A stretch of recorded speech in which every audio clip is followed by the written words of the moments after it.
Selamat sore Ibu. Terima kasih banyak sudah meluangkan waktunya untuk bertemu dengan saya hari ini. Saya sangat menghargai kesempatan yang Ibu berikan, terutama untuk saya bisa belajar dalam pengalaman Ibu mengelola bisnis laundry ini. Sebelum kita mulai, perkenalkan terlebih dahulu, nama saya Syafarina Nesania. Saya dari mahasiswa Amikom Yogyakarta. Saat ini saya sedang mengerjakan tugas mata kuliah kepemimpinan. Dalam wawancara ini, saya ingin mendengar lebih banyak gimana sih cara Ibu tentang atau perjalanan usaha Ibu dalam mengelola bisnis ini, tantangan yang dihadapi, dan bagaimana Ibu serta tim membuat keputusan dalam bisnis. Oke, kalau boleh tahu nama Ibu dan jenis usaha yang Ibu jalankan saat ini dan sudah berapa lama? Saya Rahayu, biasa teman-teman panggil Ayu. Usahanya laundry, berjalannya udah 2,5 tahun kira-kira. Bagaimana cara Ibu menerapkan etika dalam memimpin bisnis Ibu saat ini? Sebenarnya sih saya bukan termasuk pemimpin yang saklek ya. Kalau misalnya sama teman-teman yang ada di sini lebih mementingkan kayak hubungan kekeluargaan lah.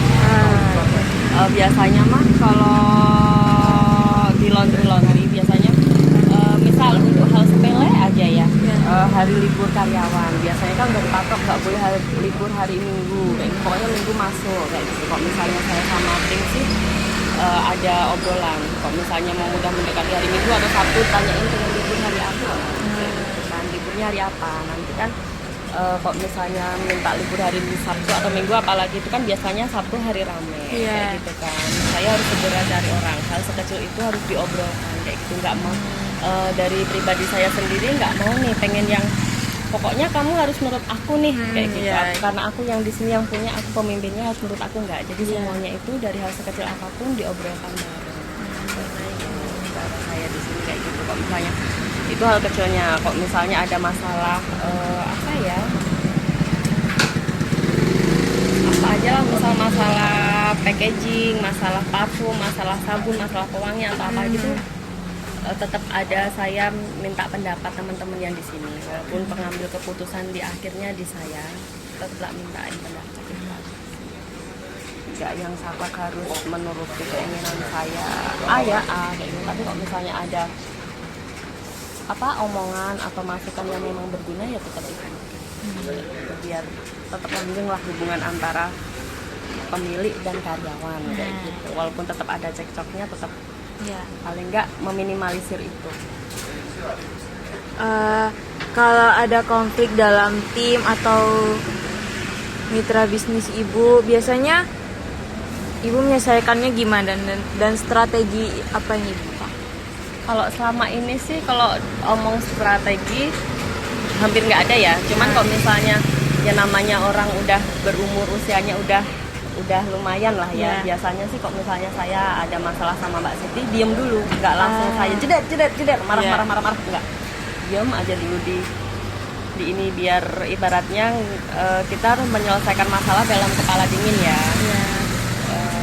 Habis itu juga udah, Mbak ini gini, Mbak gimana kalau kayak gini ya, Mbak gimana kalau kita kayak gini ya. Jadi kita lebih memilih kepalanya dingin dulu, baru habis itu ngobrol. Walaupun awalnya agak canggung tetap ngobrol, apalagi setelah ada masalah ada apa, tapi lama-lama juga berjalan seperti semula lah, Mbak. Berarti intinya dikomunikasi. Pun misal Mbak Siti atau Andi ada masalah dengan saya, nggak langsung marah kayak gitu, tapi diem dulu, udah diem aja, nggak ada ngomong sama saya, nggak ada ini, tapi lama-lama juga ngobrol lagi. Jadi nggak yang, kecuali kok misalnya memang kekurangan saya itu kan, kok misalnya wajar lah ya wanita pada masa periodnya kayak gitu kan, jeder. Tapi memang kalau udah marah kayak gitu sekali, ya udah habis itu udah selesai, jangan sampai ke bawah berlarut-larut kayak gitu. Udahlah cekcok sedikit kayak gitu.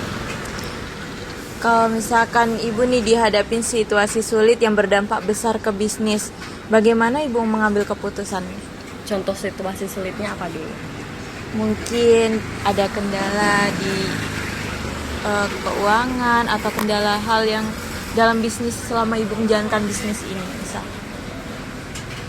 Jadi kayak gimana keputusan ibu ambil? Yang paling sering sih karena memang mesin ya, masalah Iya, mesin yang paling krusial, karena kan mau nggak mau kita mencuci baju customer, Iya. kita butuh cepat, kita punya tanggung jawab kan ke customer kan, jadi mesin itu hal yang paling krusial buat saya. Kalau misalnya apalagi dipakai setiap hari, sehari ngeringin berapa ratus kilo, sehari nyuci berapa ratus kilo, Iya. itu kan jadi kadang pasti ada errornya. Jadi kayak kemarin ketika mesinnya error, otak saya langsung blank kayak Iya. gitu kan, mau nggak mau ini gimana, cucian udah numpuk, mesin error, jadi kayak manggil ya, salah satu cara pertama manggil tukang servis. Iya. Tukang servis dibenerin sekali, 2 kali, 3 kali, apa namanya, kayak gitu terus, kayak gitu Iya. terus kan, akhirnya ngobrol enaknya kayak mana ini, saya pusing kok misalnya apa namanya, mesin error terus nih kayak gini, bikin emosi jiwa lah ibaratnya, apalagi baju customer nggak selesai kayak gitu kan. Ngobrol, Mbak beli mesin baru aja, gila mesin baru. Iya. Jadi aku tahan dulu nih, beli mesin baru atau diperbaiki, perbaiki dulu, tapi ternyata udah mencapai batas kayaknya memang harus beli mesin baru, karena Iya. sebulan udah servis sekali, 2 kali, 3 kali, nggak bener-bener, pasti ada error lagi, Iya, error lagi, benar. dan mesin yang sama, mau nggak mau oke, kita merogoh kocek buat mesin baru. Jadi ya, oh ya memang udah waktunya beli mesin baru, jadi tetap ada ngobrolnya. Hal-hal krusial kayak gitu ya, mau nggak mau kok misalnya untuk usaha laundry kayak gini kita harus ada peremajaan mesin ya Mbak ya. Iya, benar. Jadi yang masalah yang paling krusial sih kayak gitu, mesin, karena mesin apalagi yang saya pakai kan yang memang yang gede, merogoh koceknya pun bukan yang Sedikit gitu. dikit kayak gitu kan, ibaratnya. Jadi kayak mau beli tuh lah napas dulu. Iya. Itu masalah keuangan, masalah ya seperti itulah masalahnya. Kalau Iya. misalnya laundry sih masalah yang paling krusial di mesinnya. Di mesinnya. Mesin. Berarti Kalau misalnya untuk hubungan karyawan atau apa kayak gitu sih belum krusial. Kok yang paling krusial di kondisi mesinnya itu. berarti langkah pertama yang ibu ambil tuh perbaiki dulu. Perbaiki dulu. Setelah nanti ada rentang waktu, oh mesin ini nggak bisa diperbaiki lagi nih, Iya. harus Harus diganti, mau nggak Iya. mau harus diganti kayak gitu kan. Apalagi kalau misalnya memang barang paling krusial ya, apalagi Iya. butuhnya kayak gitu, mau nggak mau karena harus. barang yang sering dipakai juga ya Bu ya. Berarti dalam mengambil keputusan gitu Ibu tetap selalu melibatkan tim gitu ya Bu. Tetap ngobrol dulu, enaknya gimana ya Mbak, enaknya gimana ya Dik, enaknya gimana ya ini ya, kayak gitu. Walaupun keputusan di akhirnya tetap di saya, tetap saya ngobrol dulu enaknya gimana. Kan karena bagi saya ya, walaupun mereka karyawan, lebih nyaman ketika kita itu nganggap mereka bukan bawahan kita Mbak, nganggap iya. mereka kayak teman kita, nganggap mereka kayak saudara kita, keluarga kita kayak Iya. gitu. Jadi kalau misalnya ada apa-apa kita nyaman sama mereka. Kalau saya sih kayak gitu. Terus apa aja yang Ibu lakuin untuk memastikan gimana sih tim Ibu itu bisa bekerja sama dengan baik dan bisa mencapai target dalam bisnis gitu? Udah dari awal sih, maksudnya dari awal mau memulai kerja di sini pun ada obrolan juga. Misal Mbak Siti bagian nyetrika dulu di awal, sebelum cuma nyetrika doang kan semuanya dijalanin.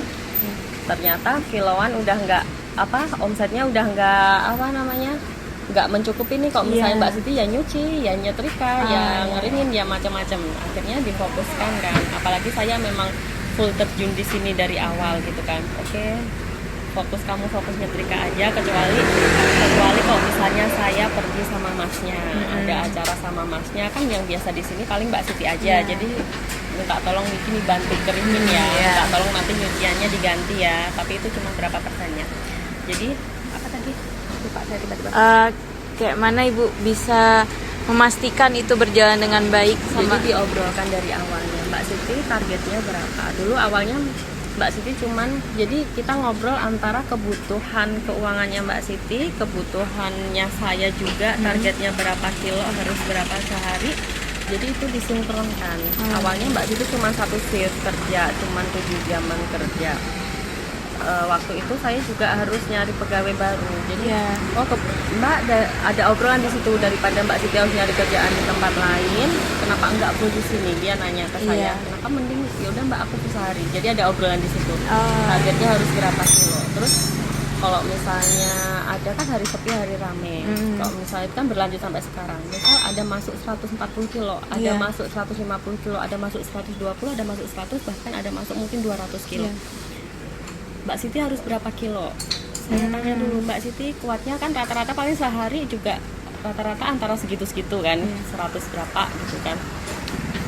Berarti kekurangannya nanti kekurangannya kan nanti ada Mbak Nisa atau Mbak V.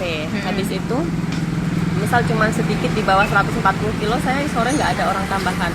Oke, kita Mbak Siti cukup kita berdua, jadi obrolan kayak gitu. Nanti yang 100 sekian kilo kamu, yang ini aku, kayak gitu. Jadi untuk capai target kayak gitu tetap ada obrolan, walaupun nggak setiap hari, karena kita udah tahu paling kekuatannya untuk nyetrika sehari sekian, nyetrika sehari sekian, jadi kayak gitu. Udah diobrolin di awal. Pun dengan masnya juga udah ada obrolan di awal. Kamu kerjaannya kayak gini, kamu kerjaannya kayak gini, bisa nggak?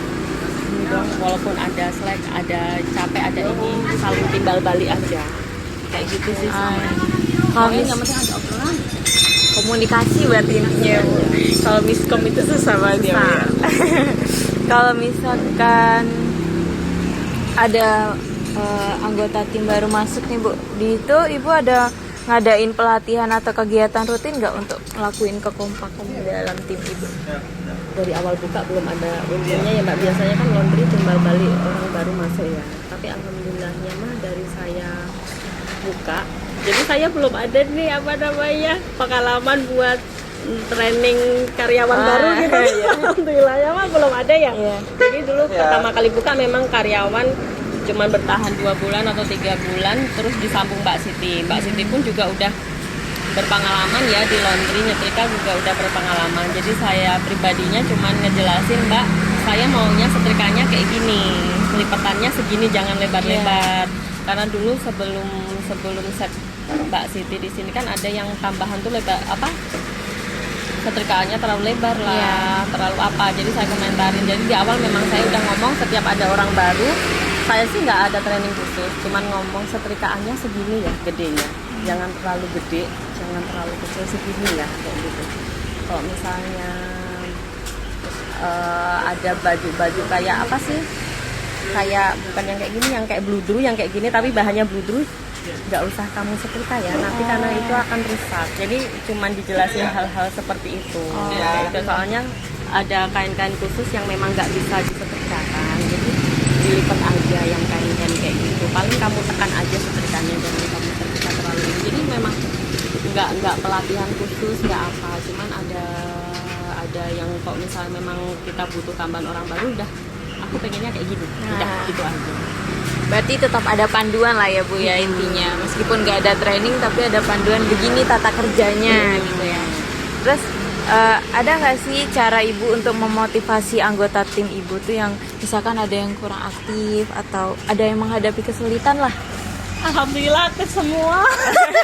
Misalkan kalau ada yang kurang aktif kayak gitu, sini mah untungnya mah aktif semua ya. Baik dari tenaganya pada super semua, mulutnya juga aktif semua. Jadinya bingung kalau misalnya ada anggota yang kurang aktif, bingung juga. Jadi selama ini memang belum ya, alhamdulillah kok misalnya ada yang satu sepi, ada yang satu ngeramein kayak gitu kan. Misal kita bosen nih ada apa, oke lah selang-seling, walaupun nggak sering jajan dimakan bareng kayak gitu aja, biar saling asik-asik aja. Kita nyanyi-nyanyi bareng, biasanya berisik, cuman ini lagi agak sepi aja beberapa hari ini. Gitu aja nyanyi-nyanyi bareng. Untungnya aktif semua di sini mah. Walaupun kita udah berumur ya, berumur banget gitu ya. Kayaknya dari mukanya nggak berumur banget kok Bu. Udah berumur banget gitu kan juga alhamdulillah pada aktif-aktif. Untungnya umurnya nggak begitu jauh, jadi omongannya nyambung lah. Ya, sefrekuensi lah ya Bu ya. Oke, Ibu makasih udah jawab-jawab pertanyaan dari saya. Terima kasih banget atas waktu yang udah Ibu kasih. Jadi di sini kami tuh beranggota 2 tim. Jadi nanti setelah saya mewawancara Ibu akan dilanjutkan oleh teman saya lagi. Kasih Ibu. Sama Mbak. Perkenalkan, sebelumnya nama saya Priadi Dinda Mafaza, biasa dipanggil Dinda. Saya melanjutkan teman saya yang tadi. Iya. Oke, kita mulai. Apakah ada bentuk laporan rutin per bulan mungkin atau per minggu yang Ibu gunakan untuk memantau perkembangan bisnis? Kalau dulu ada. Awal-awal ada Mbak, karena namanya juga memulai bisnis baru, saya pengen tahu perkembangannya kayak gimana ya. Tapi namanya saya itu orangnya kurang apa ya namanya? Telaten. Kurang telaten kayak gitu. Jadi akhirnya toh bisnis saya sendiri, toh yang megang uangnya saya sendiri gitu kan, yang ngejalanin saya sendiri. Sekarang kacau. Sekarang kacau kayak gitu kan. Jujur sekarang kacau. Yang penting kok misalnya saya ngecek, oh masuk segini sehari, ini udah pengeluaran hari ini apa aja, ketika mau tutup pengeluarannya apa aja, sinkron ya udah kayak gitu aja sih kok saat ini keuangan. Kalau misalnya untuk keuangan pribadi sama laundry dengan pendapatan harian kan memang saya bedakan rekeningnya memang. Cuman kalau untuk pencatatan saat ini saya belum ada. Mungkin kedepannya kalau misalnya memang dikasih rezeki saya buka cabang baru, otomatis kan harus saya pisahkan yang sini dan yang cabang baru. Otomatis kan itu harus saya bikin pembukuan yang rinci. Tapi kalau untuk saat ini karena saya baru satu tempat dan kebetulan yang memegang keuangannya pun juga saya sendiri, jadi belum. Ibu sebelumnya ada target nggak per minggu Per hari masuk berapa? Iya. Namanya semua orang mah mengharapkan usahanya rame, tapi saya sendiri mah nggak ada ya harus target misal masuk berapa ratus kilo kayak gitu. Secara pribadi tuh nggak ada. Mau kayak mana kok misalnya kayak gini mah jasa ya. Kok misalnya target saya misal di ini ya, target saya sehari ini 150 kilo harus masuk. Sedangkan kayak gini mah jasa ya harus ada yang masukin kan. Lain halnya kok misalnya kayak marketing bank atau marketing barang elektronik, misal saya setiap bulan harus capai ngejual sekian, orang yang kredit saya sekian, beda sama kayak gitu. Jadi konsepnya beda. Kalau misal kayak gini mah orang kayak gitu marketing, selain marketing ke atas kita juga harus jalan ya. Kalau misalnya pegawai kayak gitu, karyawan kayak gitu, kalau misal usaha kayak gini mah marketing saya kan ya customer saya. Marketing saya kan juga customer saya itu, kalian inilah. Jadi memang selain marketing ke atas juga ya, yang kita percaya aja. Jadi pasti target pengennya sih ada harus di atas 100 kilo kayak gitu kan.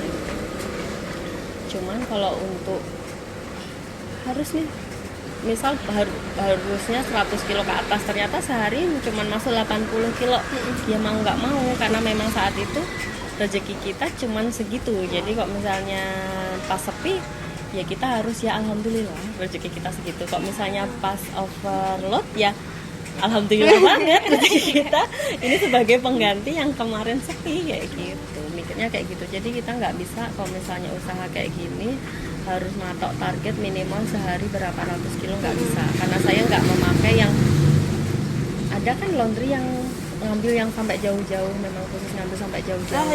Kayak gitu kan. Terus kayak udah punya banyak kayak Melia kayak gitu kan. Aku rasa mereka pasti mempunyai, kalau misalnya usaha saya yang masih yang alhamdulillah bisa menghidupi ini, untuk membuat target yang spesifik harus berapa ratus kilo sehari saya rasa belum. Tapi ya alhamdulillah mah ada aja. Kalau misalnya melebihi target yang 100 kilo itu, Ibu ada penghargaan nggak buat karyawan-karyawan? Kebetulan kalau ini sih bukan penghargaan kayak gitu ya Mbak ya, karena memang mereka mah hitungannya bukan gaji bulanan, gaji pokok kayak itu bukan. Jadi semakin banyak kamu nyetrika, gaji kamu semakin gede karena saya bayarnya per kilo. Jadi kayak ibaratnya kocokan kayak gitu. Jadi walaupun tetap pegawai tetap di sini, bayarnya mereka per kilo. Sekilo kamu dapat bagian sekian. Jadi kalau misalnya semakin kamu banyak nyetrikanya, semakin banyak kamu dapat kayak gitu. Paling kalau misalnya bonus sih nggak ada sih, saya belum ada karena memang saya udah ngasihnya ya makanya ya yang paling kalau misalnya mau lebaran dikasih THR kayak gitu, paling buat jajan bareng gitu aja, sering dijajanin kayak gitu. Berarti yang memotivasi karyawan ibu tuh kayak mereka semakin banyak bekerja, semakin gede. Dapat. Misalnya nih kalau ada kesalahan dari karyawan ibu, kayak ada baju yang tertukar atau baju yang tidak Bukan punyanya lah iya. ya, kayak gitu. Itu biasanya ibu gimana sih nanganinya? Terus dampak ke tim tuh apa? Yang jelas nggak usah marah, nggak percuma. Iya. Beneran, dimanapun, baik pas saya jadi pelajaran saya pas dulu jadi karyawan atau apa, kalau atasan marah tuh percuma. Jadi ya mau nggak mau, cuman tanya, Mbak, ini kemarin ngeringin ulang nggak sih? Kok ketukar kayak katanya nggak ada kayak gitu kan, misal ya Mbak Dinda misal, Bu baju saya nggak ada, saya konfirmasi dulu, Mbak kemarin Mbak Dinda ada ngeringin nggak ada baju ini misal gitu kan. Kan kok misalnya nyetrika itu misal ada yang dikeringin ulang, di paling atas tuh ada tulisan Mbak Dinda gitu kan, ngeringin apa kayak gitu kan. Nanti kok misal udah dikasih, udah ditaruh di situ dicentang gitu kan. Jadi ada kok udah gini Mbak, kok nggak ada ya katanya kayak gitu. Tapi tetap kesalahan kayak gitu mah berapa persen tetap ada, walaupun nggak selalu ada, pasti 1-2 tetap ada gitu kan. Apalagi kok misalnya kita pas overload, pas masuk 200 kilo ke atas, bahkan kemarin sempat masuk 300 kiloan, itu kan kepala pusing banget ya gitu kan. Jadi tetap walaupun satu pasti ada kesalahan. Kok ada ya kayak gitu kan, kok katanya nggak ada ya, coba nah nanti aku tanyain ke mbaknya, walaupun ternyata oh enggak Bu, ternyata nyempil kayak gitu, walaupun tetap ada yang ketinggalan di sini, nanti kok dicari ya kita kasih kayak gitu, tanyain. Oh nanti ya udah deh tak tanyain dulu atas bawahnya. Biasanya sih deket-deketan 4 ke atas 4 ke bawah dulu, saya WA dulu, ada nggak keikut baju, minta maaf ya. Jadi saya tetap ada usaha buat nanyain apa namanya, keikut nggak sih kayak gitu. Tapi rata-rata kalau misalnya sini ada yang keikut, yang paling sering sih daleman Mbak, karena kan itu kan pengaruh ceruk kayak sini. Kalau misalnya entah saya entah masnya kan yang bagian nyuci kurang teliti kan, kayak masih ada ketinggalan. Paling sering sih daleman sama kaos kaki, itu sering banget soalnya dalam sama kaos kaki itu kayak masih nyempil di bawah yang nggak kelihatan kayak gitu. Dibalikin tetap, kok misalnya ini tuh bukan punya saya, itu dibalikin, oh ya udah nanti ada nyari kita temenin kayak gitu. Tapi kalau misalnya baju ketukar walaupun ada jarang banget kayak gitu, jarang banget. Jadi kalau misalnya ada masalah kayak gitu ya itu aja, tanyain yang pada hari itu disetrika siapa aja kayak gitu. Dan meminimalisir itu aja sih saya. Kan kasihan juga ya, namanya baju juga beli pakai uang kayak gitu kan, nggak mau kita mencarikan. Ya itu tak tanyain, Mbak kok belum ada, oh Bu ternyata salah saya itu sering banget kalau kayak gitu, Bu baju saya nggak ada kayak gitu. Yang mana ya ini? Ada kok ini coba cari, saya nyari, masnya juga nyari misal gitu kan. Oh Bu maaf, ternyata udah digantung di lemari. Ini kayak gitu tuh sering banget kok misalnya ada gitu. Ibu ada cara buat nyegah itu terjadi berulang kali nggak? Ya itu tadi, paling saya pribadi pun apa namanya, ada ini juga ya, ngeringin di mana, punya siapa kayak gitu kan. Masnya pun juga udah saya wanti-wanti juga ya, kalau misalnya ngeringin lagi tolong dong dikasih catatan. Enggak, kalau ya itu mbaknya sekarang nyatet yang di atasnya itu, kalau dulu kan mbaknya yang inget-inget aja. Jadi kan namanya kalau misalnya mending yang inget-inget 2 orang 3 orang daripada cuma seorang doang kayak gitu kan. Jadi ya itu pencegahannya itu, sekarang mbaknya nulis di atasnya itu. Itu salah satu caranya, biar kok misalnya oh tadi aku ngeringin ini udah belum loh. Kalau dulu mbak yang satunya itu nulisnya di belakang notanya itu kayak gitu. Nanti kalau misalnya ini misal nota kan udah kamu kasihin sebungkus-bungkusnya itu, kok misalnya dia nanyain ternyata itu juga yang pas dikeringin, tidak ada catatan kan kayak gitu kan, mumet aku stres aku kayak gitu gitu kan. Tolong dong tulis di buku kayak Mbak Siti misal kayak gitu, ya udah kayak gitu aja, oke kayak gitu. Jadi kan satunya tuh sama sekali nggak mau nulis di buku awalnya, jadi kan tolong dong biar juga kayak gitu meminimalisir kayak ibaratnya itu kan, kalau nggak ada mereka kita nggak ada. Ya kan? Iya bener. Pencegahan aja lah, walaupun kita ngerasanya udah naruh, tapi ya ini kamu misal naruhnya salah tempat atau apa namanya, juga kita kerja capek, kitanya mah enggak 100% bener, kitanya mah pasti ada 1%-nya 2%-nya tiba-tiba meleng kayak gitu kan. Jadi kita bisa tahu kamu ngeringinnya siapa, kan kayak bisa ada catatan yang deket-deket itu siapa kayak gitu. Jadi itu salah satu pencegahannya yang dicatat. Jadi yang selain saya nginget-nginget ada catatan juga, masnya juga inget-inget ada catatan juga, mbaknya nulisnya di buku itu yang paling apa namanya bisa ngebantu itu nulis, ada buku catatan ditulis di atasnya itu pencegahannya. Ibunya punya visi misi untuk perusahaan ini nggak? Kalau ada, ibu ngelibatin karyawan buat ngebentuk visi misi itu nggak sih? Kalau visi-visi mah otomatis dibentuk pas saya awal buka dong, nggak melibatkan mereka kayak gitu kan ibaratnya. Ayo. Dulu mah misi saya yang penting saya nggak nganggur. Karena bosan jadi pengangguran kan. Apa ya mbak ya, intinya saya dulu usaha apa yang saya bisa menghasilkan buat kehidupan saya, syukur saya bisa nabung, nggak ngerepotin orang tua. Apa ya, yang penting buat saya duit. Jadi nggak ada misi-misi khususnya, karena dulu bosan nganggur aja. Awal mula bikin ini ya, bosan nganggur. Terus kan karena dulu cuman usaha online kan cuma di rumah aja ngirim barang, ini gimana ya biar saya juga kelihatan kayak orang-orang ngantor keluar dari rumah kayak gitu aja sih ya, kelihatan keluar dari rumah, kelihatan kerja, pulang dalam kondisi capek kayak gitu kan.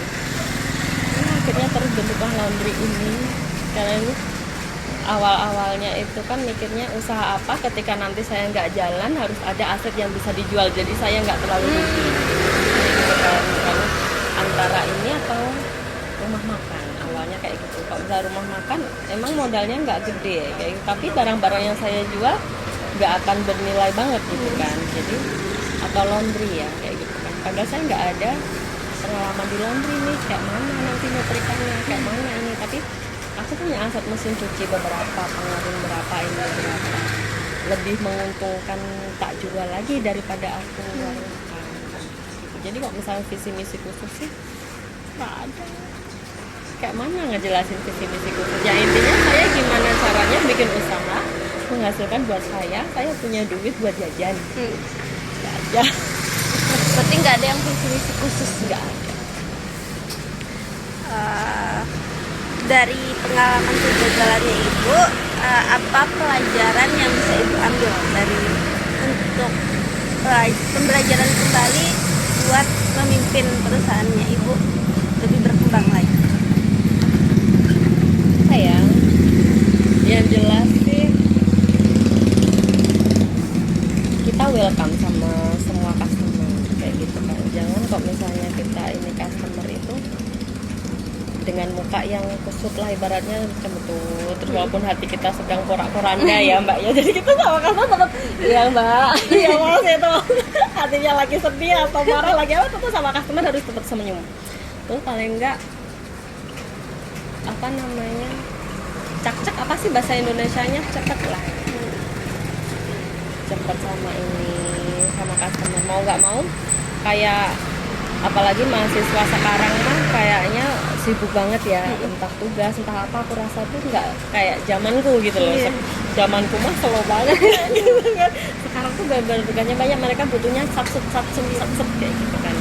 Kalau misalnya kita bisa ngimbangin mereka sat-sut, atau kalau misalnya mereka senang dengan pelayanan sini, senang dengan kitanya, baik ya dari saya, dari masnya, dari mbaknya, kan nggak cuman customer tuh nggak cuman memandang cucianku di sini bersih wangi, tapi personnya juga pasti dipandang juga baik entah cara berkomunikasinya, walaupun misal ya contohnya gini, kayak saya nerima cuciannya Mbak Dinda, misal kayak makasih ya Mbak, sama ngomong makasih Mbak Dinda, beda rasanya, iya kan? Nah itu salah satu ibaratnya walau cuma hal sepele kayak gitu saya pentingkan di sini, Mbak. Kalau misalnya kamu hafal orangnya, panggil namanya. Itu mereka lebih senang loh ke kita daripada ke sana, karena merasa gila ibunya, masnya kenal loh sama aku, kayak gitu kan. Daripada cuman makasih ya Mbak. Gitu kan. Kayak gitu itu penting banget. Itu menunjang, walaupun hal sekecil kayak gitu tuh menunjang perkembangan bisnis lah. Jangan cuman menyepelekan apa sih cuma nama. Enggak, itu penting. Itu justru fondasi buat kita. Itu yang paling penting. Panggil. Makasih ya Mbak Safa. Makasih ya Mbak Dinda. Berapa hari Mbak Safa? Berapa hari Mbak Dinda? Itu penting banget manggil nama itu. Kok misalnya walaupun saya ada lupa-lupa siapa namanya Mas, siapa namanya Wak, ini saya pasti nanya dulu kalau namanya lupa kayak gitu kan. Kita sebisa mungkin kalau ingat namanya kita panggil nama itu Kak. Jadi itu kedua, kok pelayanan kita cepat kayak gitu kan. Yang ketiga, bahkan sampai sekarang pun ini ya sabun yang saya pakai, pewangi yang saya pakai kayak gitu tuh benar-benar kok misalnya kayak kemarin ini kayaknya kualitas sabunnya udah agak ini, saya nyari lagi. Jadi benar-benar sabun yang saya pakai, pewangi yang saya pakai, walaupun kita juga harus menekan budget, tapi itu diperhatikan juga loh kualitasnya kayak gitu loh. Jangan sampai ini apalagi terus jangan sampai kita yang memang mengecewakan customer kayak gitu kan. Terus yang cara berikutnya, misal customer, Bu, kok baju saya kayak gini ya? Oh, nanti bawa lagi. Kok masih ada kotor kayak gini, bawa aja ke sini, nanti tak cek itu kotor apa. Kok misalnya memang nggak bisa dicuci biasa kan otomatis. Oh, ini kita jelasin, ini harus ekstrak, harus pakai sabun khusus, harus kita rendam ke ini. Jadi kita sebisa mungkin menjelaskan nih ke kamu. Jadi nggak asal udah kita cuci kok kayak gini. Enggak, jangan kayak gitu. Kalau misalnya memang bisnis kita pengen berjalan, kita pengen ini, kita welcome sama ibaratnya kritik-kritikan kalian kita juga harus welcome. Oh kok ini tadi kemarin ada ngomong kayak gini ya Mbak, masih kotor ya Mbak, harus kayak gimana ya. Jadi ya kita harus terima masukan kayak gitu. Jadi bisnis nggak berjalan asal-asalan. Jadi kalau kita memang mau bertahan di tengah gempuran yang semakin ini banyak banget kan itu, ya kita harus memperhatikan hal-hal kecil kayak gitu Mbak, mau nggak mau. Kalau siasat khusus sih nggak ada, karena laundry mah ya gitu-gitu aja, siasat khususnya nggak ada. Cuman ya memang kita hal-hal dari sekecil kayak gitu perlu kita perhatikan. Ya berjalan senatural mungkin, tapi ya tetap harus ada ini loh kelebihan kita. Pertanyaan terakhir nih Bu, ada saran nggak buat kami mahasiswa ini yang siapa tahu ingin mempunyai usaha laundry lagi kayak Ibu ini? Kalau dari saya saran buat teman-teman mahasiswa yang atau mungkin nanti setelah kalian lulus atau bahkan sekarang pengen membuat usaha ya, yang pertama modal nekat. Jangan takut kalau nanti kalian usahanya merugi atau bahkan nggak berjalan. Karena kok misalnya tanpa kita ada tekad ya, tanpa kita ada apa namanya, asal aja lah jalan kayak gitu kan, dan gila-gilaan gitu. Kalau misalnya kita kayak ada mental block, kita takut ini takut itu, kalian nggak akan memulai dan nggak akan memulai dan akhirnya nggak akan punya usaha kayak gitu kan, apapun itu, baik usaha atau kerja atau apa. Jadi yang modal pertama itu mental, yang kedua jalani dengan sungguh-sungguh apapun itu, baik usaha yang akan kalian rintis lah, entah itu laundry, warung makan, atau yang mungkin sekarang marak itu apa ya, kafe kayak gitu kan. Jalani dengan sungguh-sungguh walaupun hal itu hal-hal remeh lah ya, dimulai dari hal kecil itu jalanin sungguh-sungguh gitu kan. Kita nggak apa-apa kalau memulai dari nol, kita nggak apa-apa kalau merintis dari nol. Nggak ada loh usaha atau kerjaan yang kita mulai itu langsung membuahkan hasil, itu nggak ada. Akan ada jatuh bangunnya, ada sepi ramenya, tapi tergantung kita ngejalininnya gimana. Kalau misalnya pas sepi, jangan putus asa. Kok usahaku nggak seramai itu ya, kok usahaku nggak sesukses itu ya, nggak usah putus asa, nggak usah merasa takut, karena rezeki kita itu udah ada yang ngatur. Terima kasih Bu atas waktunya yang udah diberikan ke kita berdua. Kami berdua pamit undur diri. Terima kasih. Udah memotivasi kami dalam gimana sih dalam mengelola bisnis, terus kami juga punya ilmu baru gimana ke depannya kami bisa memimpin usaha kami selanjutnya. Amin ya. Sama. Ya, Semoga semoga- bermanfaat ya. Ya, kami juga terima kasih ya Ibu. Semoga usahanya juga jadi lancar. Amin. Terima kasih Ibu. Sama-sama. Say hi, bye.